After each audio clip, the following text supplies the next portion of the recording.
Alhamdulillahilladzi hadana li hadza wa ma kunna linahtadiya laula an hadanallah.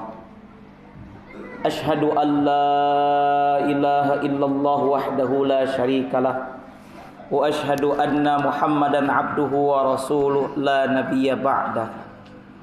Allahumma salli wa sallim wa barik ala sayyidina Muhammad wa ala alihi wa sahbihi ajma'in, amma ba'du.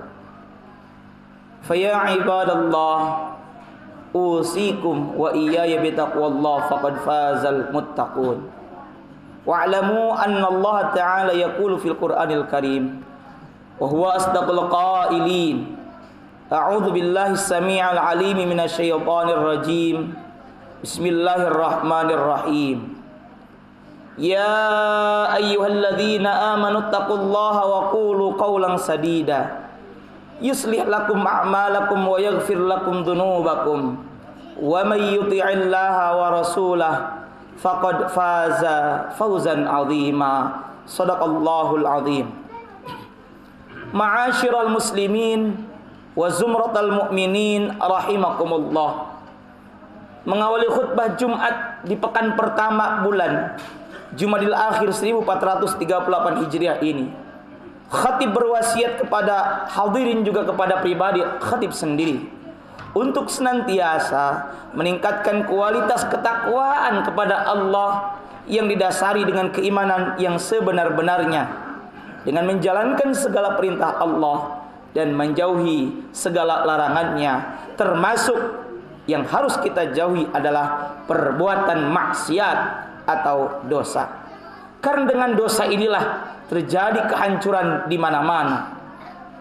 Allah Subhanahu wa taala berfirman tentang kerusakan yang ditampakkan kepada kita.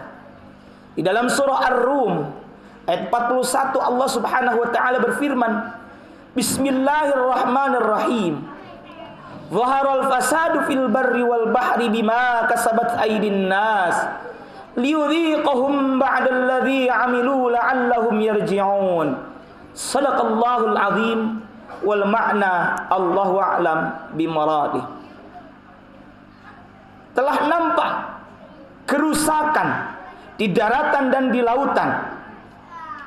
Imam Jalaluddin Al-Mahalli menafsirkan, yakni dengan dinampakkannya kerusakan-kerusakan alam.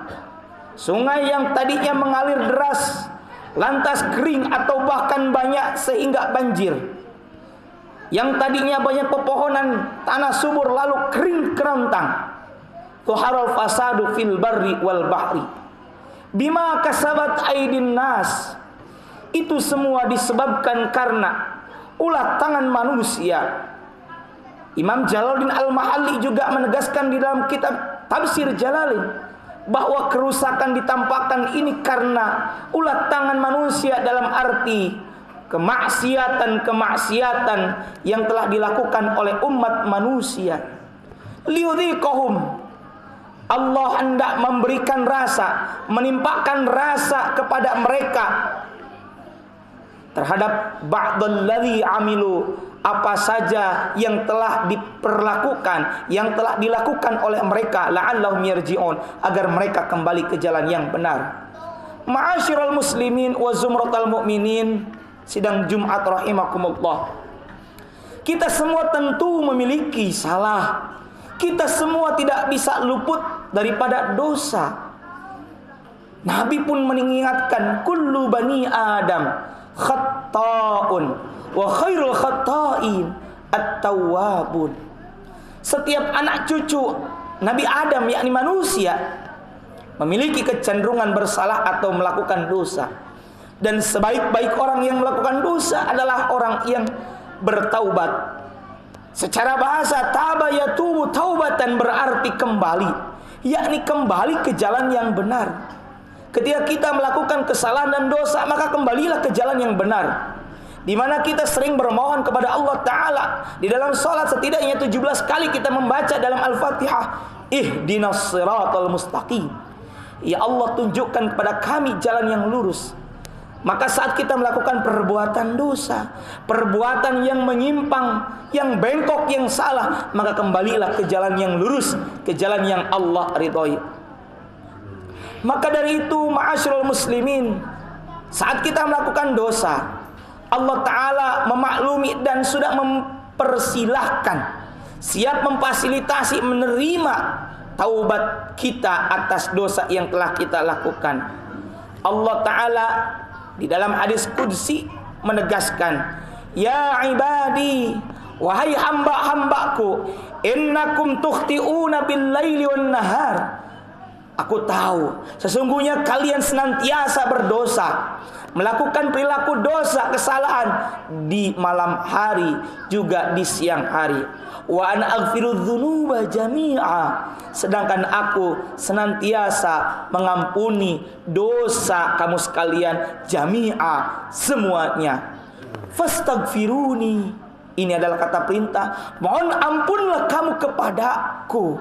Aghfiru lakum, pasti aku akan mengampuni dosa kamu sekalian. Rawahu Muslim.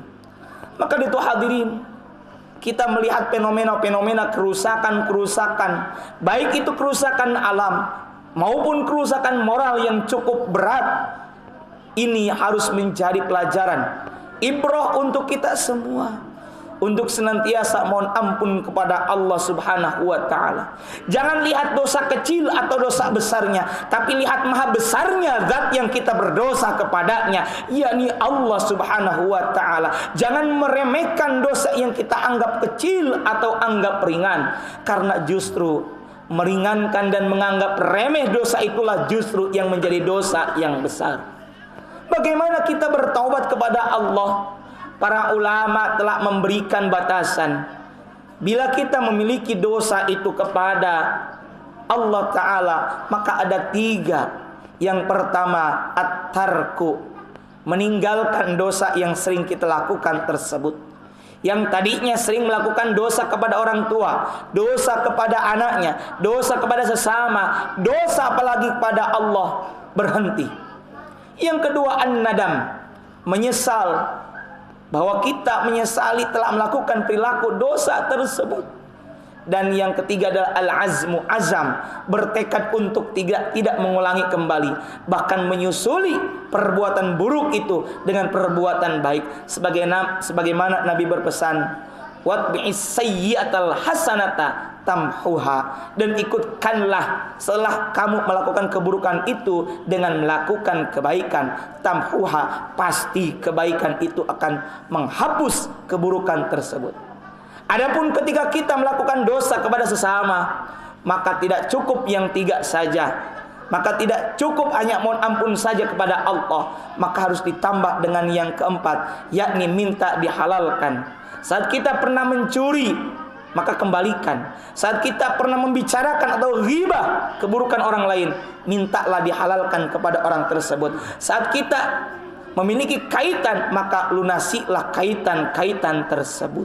Tidak cukup hanya dengan mohon ampun kepada Allah Subhanahu wa ta'ala. Seorang yang mati dalam keadaan syahid pun, kalau dia memiliki utang, akan tergantung amalnya, belum bisa sampai kepada yang menjadi tujuan seharusnya. Maka dari itu, inilah yang harus kita camkan, bertaubat dengan cara-cara yang demikian. Maka semoga wasilah khutbah ini menjadi momentum untuk kita memperbaiki diri, sehingga kita mendapatkan kebaikan-kebaikan dari Allah Subhanahu wa ta'ala. Karena dengan beristighfar, Allah Ta'ala menjanjikan berbagai perkara. Di antaranya melalui lisannya Rasulullah sallallahu alaihi wasallam, Nabi bersabda, "Man aktsarul istighfar?" Siapa orang yang memperbanyak mohon istighfar, yakni mohon ampunan kepada Allah Subhanahu wa ta'ala, maka ja'alallahu min kulli hammin faraja. Ja'alallah, Allah akan menjadikan min kulli hammin, dari berbagai kebingung, dari berbagai kesusah, farajan, yakni berbentuk kelapangan. Wa min kulli dhiqin makhrajan, dan setiap kesempitan Allah kasih jalan keluar atau solusi atas berbagai permasalahan. Wa min haitsu wa razaqahu min haitsu la yahtasib, dan Allah akan memberikan rezeki dari arah yang tak disangka-sangka. Maka dari itu, Marilah kita senantiasa bermohon ampun kepada Allah Subhanahu wa taala atas berbagai dosa kita, dosa yang disengaja maupun yang tidak disengaja. Taubatan nasuha, taubat yang sebenar-benarnya. Sebagaimana Allah Subhanahu wa taala firmankan di dalam surah At-Tahrim ayat ke-8. Bismillahirrahmanirrahim. Ya ayyuhalladzina amanu tubu ilallahi taubatan nasuha asa rabbukum ayyukaffiru ankum sayyiatikum wa yudkhilakum jannatin tajri min tahtihal anhar. Hai orang-orang yang beriman, bertaubatlah kamu kepada Allah dengan taubatan nasuha, yakni taubat yang murni, taubat yang sebenar-benarnya.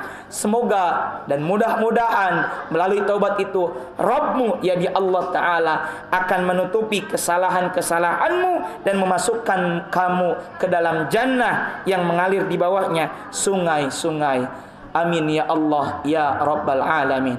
Barakallahu li wa lakum fil Qur'anil azim wa nafa'ani wa iyyakum bima fihi minal ayati wa dzikril hakim. Aqulu qouli hadza wa astaghfirullahal azim li wa lakum wa lisairil muslimina min kulli dhanbin fastaghfiruhu innahu huwal ghafurur rahim.